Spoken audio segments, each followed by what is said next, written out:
Hello. Thank you for having me. It's my first time at the Future Forum.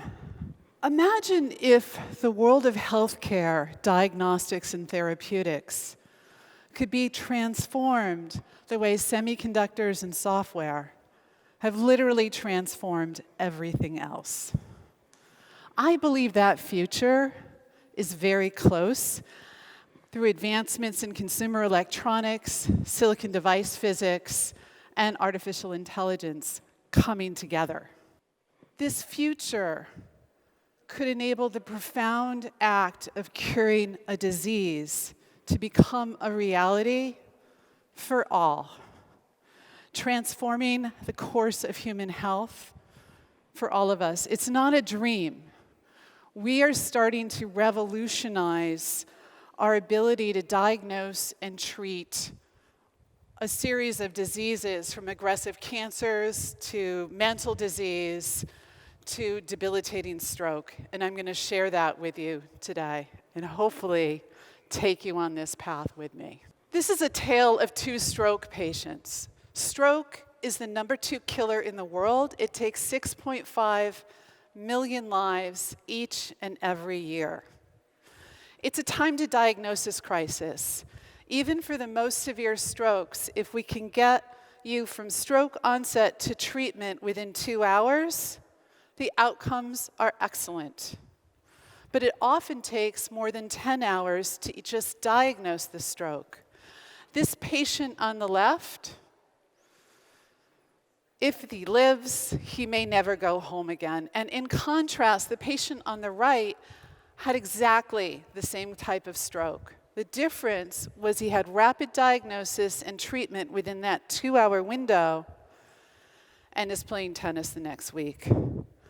We need to make this the new normal for healthcare. But rapid diagnosis isn't everything. You can be diagnosed with a disease and still die from it, like glioblastoma. It's a form of cancer with a 100% fatality rate. It's a death sentence. Imagine a cure for this, too. What we're all trying to do, is make healthcare better, more accessible. And what I'm trying to do is use semiconductors and consumer electronics to improve treatment inside the hospital and outside the hospital for everyone, everywhere, all of the time. So, you've all heard about AI doctors coming along and they're going to revolutionize everything. I think that's terrific. They're really good. ChatGPT sort of brings us there, beyond it with subsequent generations, arguably, as we're discussing here.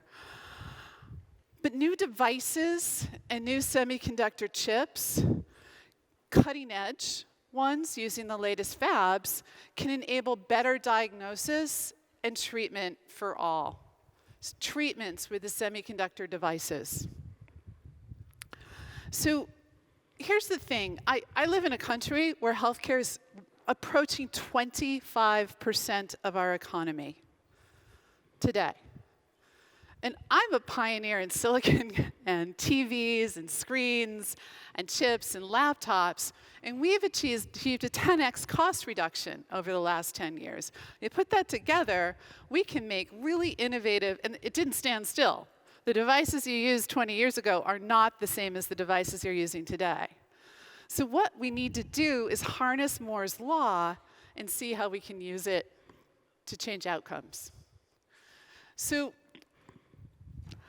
at Open Water, we're exploring this, building wearables like this. And today I'm going to announce two things for the first time. One, our extraordinary clinical results on addressing and treating aggressive cancers, mental diseases, and debilitating stroke. And two,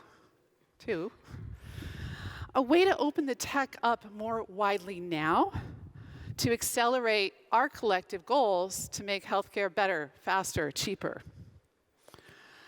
So, as a background, I'm a hard tech pioneer, globally lauded. I held very high executive positions at Google, Facebook, Intel, Oculus.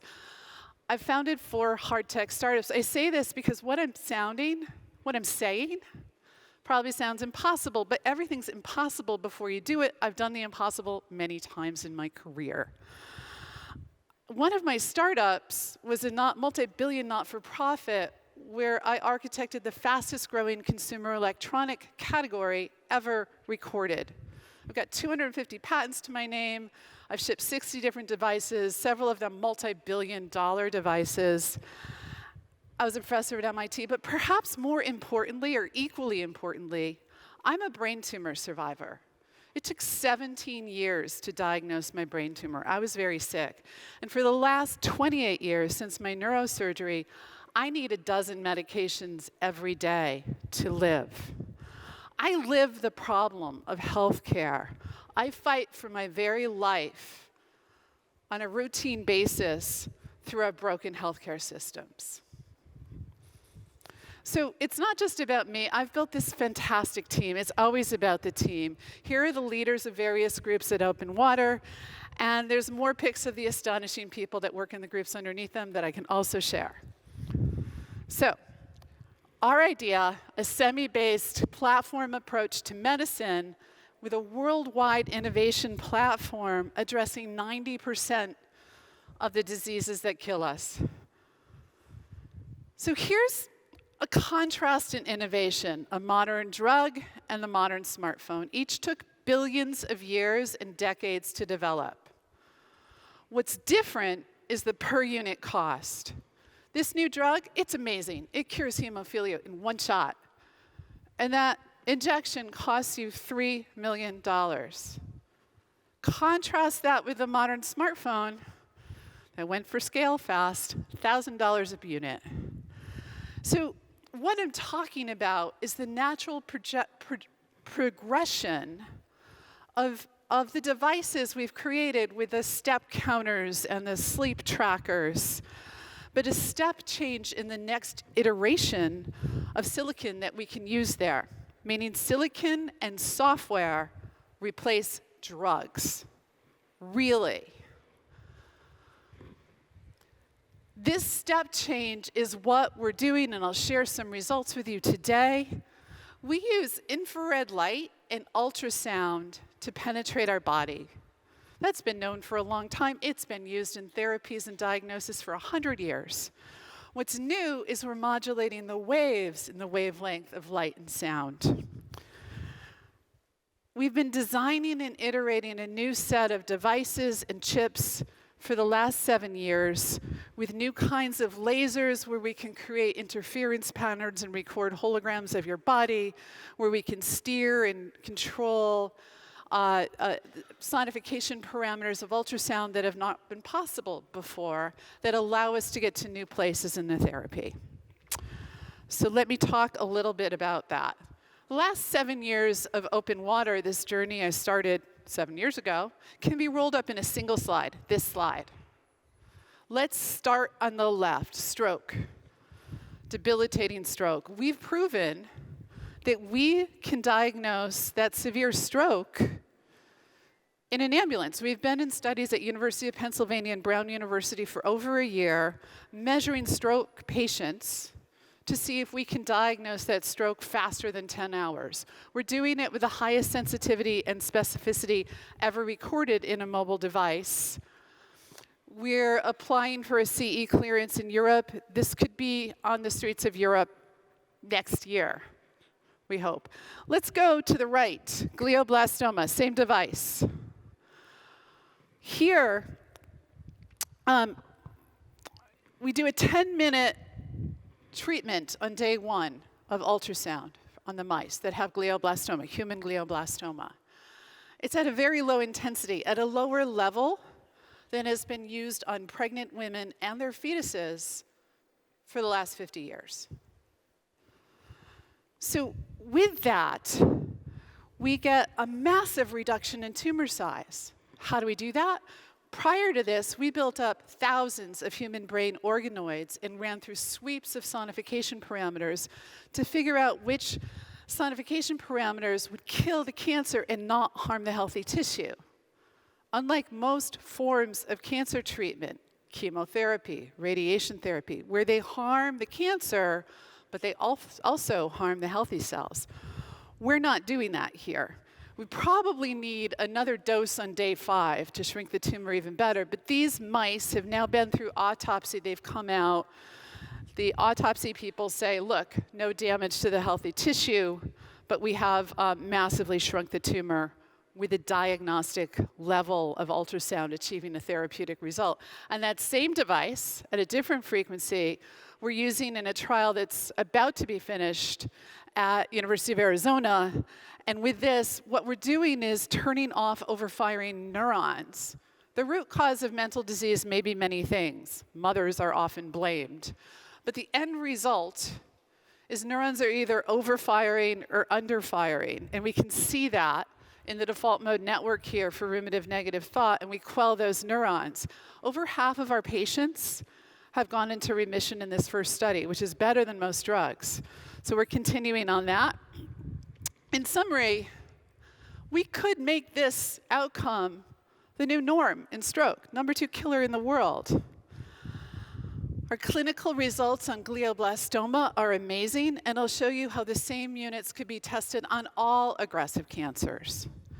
And with the same device, we could change the game on mental disease and on addictions with at-home non-drug treatments.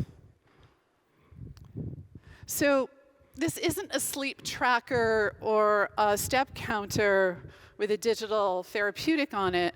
Let me show you how it works. In glioblastoma, the main problem is those orange cancer cells hide out amid healthy neurons. And so the surgeon can't take all the neurons out or you don't have a brain. But they have different mechanical properties. And we can exploit those mechanical properties like an opera singer can ping this wine glass, figure out the note, sing it, and burst that wine glass and harm nothing else in the room. We're doing that with our sonification parameter sweeps, and we're able to tickle those cancer cells and not affect the other cells. These cancer cells, they're rickety ships. They can't take it. They compress and expand until they burst apart, and when they do, they release proteins that vaccinate your body against the very cancer you have. It's amazing. We also craft these sound waves, and by delaying the phase of the wave from emitter to emitter, we can steer the sound near or far, right and left, and focus it however we wish to reach any place in the body or brain we wish to. We can also, by shifting the frequency, as I've shown, do that to turn on and off neurons. So we're doing that in humans now with no drugs treating the severe depression, as I said. In a different module, we use a laser that we've developed. We spent many years making this laser. It has extraordinary properties of coherence and pulse and the quality of the light. But what happens with infrared light is it scatters everywhere. You stand by the fire, you feel the heat, right? That's penetrated. But this is less light than in an optical mouse, but it scatters everywhere. We designed this laser to work really well with a $1 camera chip that's shipping in all of your smartphones that sees in the infrared. And the really unusual property about it is it has pixels the size of the wavelength of light. So we can see the waves in the wavelength of light on the chip and read those waves like a sailor can read the waves on the ocean and be able to predict where the fish are or where the land is. We use math to do that. And then here we interrogate a blood vessel, and where that light hits the blood vessels, it ricochets in a different way, creating a different pattern on the chip. We can even see the ba-boom of your heart. And by some measures, this is what we see on the exact camera chip, and we interpret it here.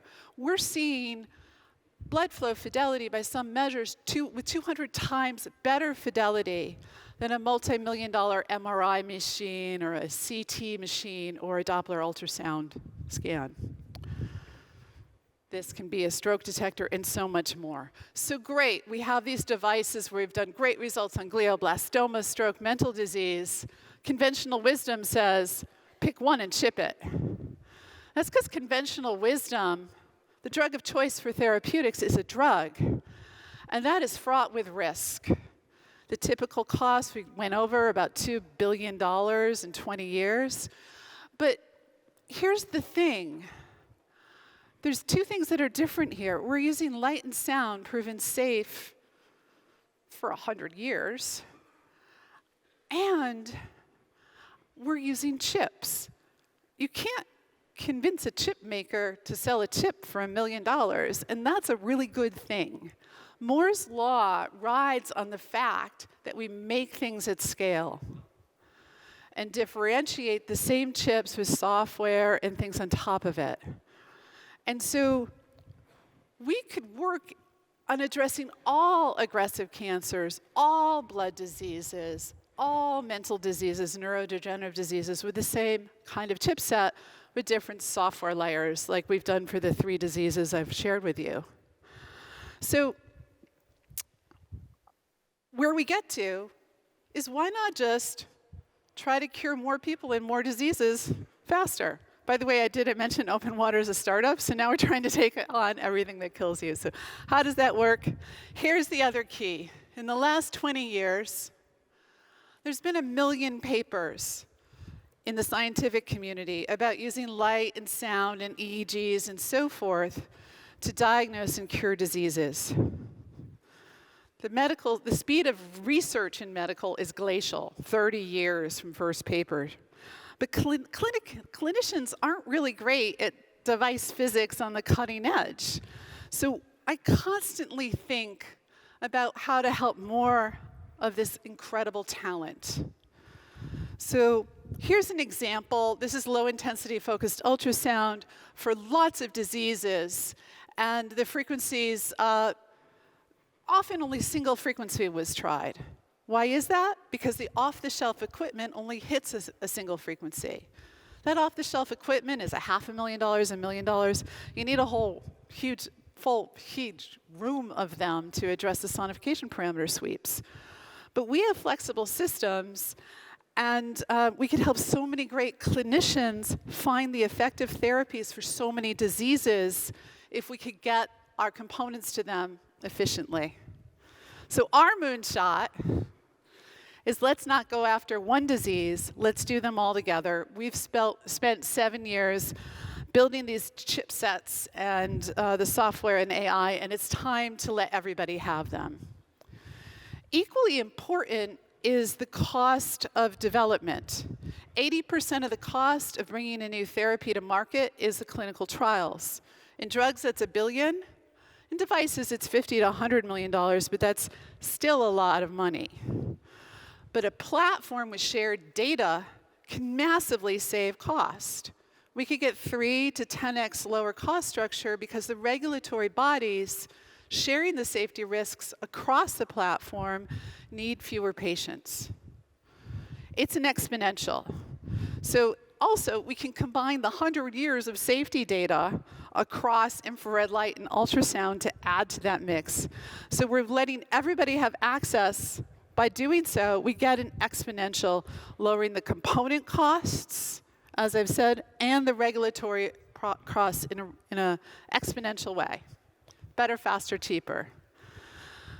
An open ecosystem will be a vertically integrated silo mode approach in medicine as it has in nearly every industry.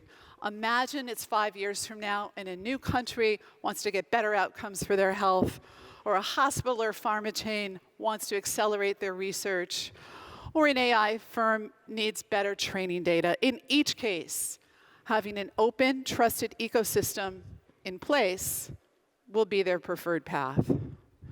At its most basic, we're using light and sound to penetrate your body and riding Moore's law to enable better modulation here. These devices could enable a silicon hospital for use inside and outside of the hospital to everybody, everywhere, all the time, with the AI doctors that are coming and with the components you now know about. This also enables brain-computer interface non-invasively. We are reading and writing neurons right now in humans. That is brain-computer interface. We'll up the resolution that has profound implications. In terms of ethics, we're working to assure consent and mental privacy in their use. So I hope you're asking, can we have this tech? And the answer is yes, you can have this tech. Everyone can have this tech. We have some modules now. We'll have more next year that we can supply you, or we can help you make your own, whichever you prefer. We've all grown up in the semiconductor software revolution of the last 30 years. This could be a better way to get better healthcare outcomes globally faster. Let's do this faster. Let's get you units for whatever diseases you want to work on, and let's speed up solution, and let's do it now. Thank you.